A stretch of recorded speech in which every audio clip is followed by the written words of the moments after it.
ukusuka. Ngokunjalo balo iqiniso wena ngizokuphimisela ngemihla yonke yokukhona kwami, wena ngizokuphilela ekulambeni kwakho. Mina ngikhona ngiyokuphakela, bethi wonile ngiyoba ummeli wakho. Ayibo, mina ngiyokuphikela emabangeni akampilo ayosihlukanisa, ukhululeke kuwe ngiyophikelela.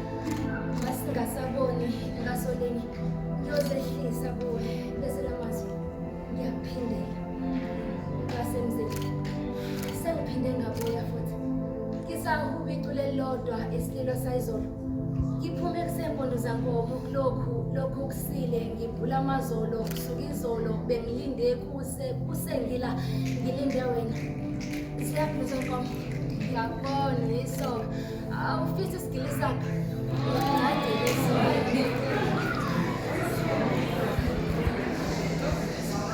Awufisi isigili sakho ngicacele esokeni. Awusho kanti abakubuzi yini umakoti kini? Lalela, kulokhu-ke kuzokwehluka ngoba amazwi angizokufunza kuphela. Ngifuna ukukukhumbuza ngalo muzwa ababesikhuza ngawo sisakhula sisebancane.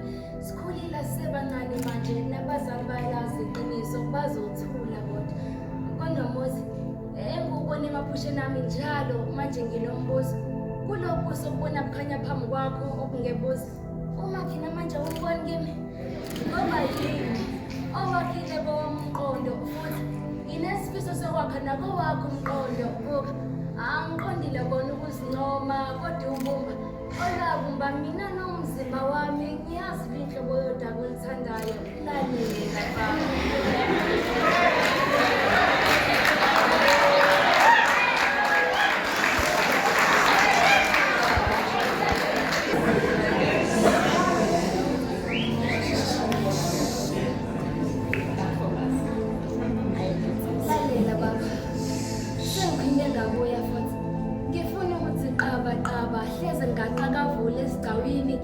Ngiyazi koqala wena inhloso ukujaphisa wena vele ingqondo icabanga wena. Ngizoqala ngiqedele kwasale ekuqaleni, ngisaqala ukuqekethe isicelo sami.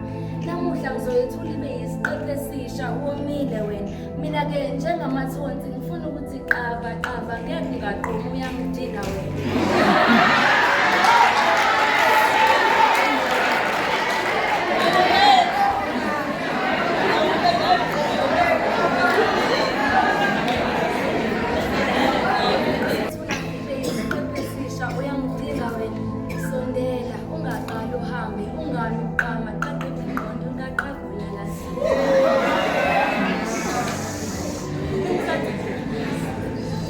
Bengicela ukukunika uculo lwakho ngithumela amaqhikiza kini nawe kulungile. Kwabuthelezwe ngabathunga umalume uthi uze boyi oyena asithi sanibani.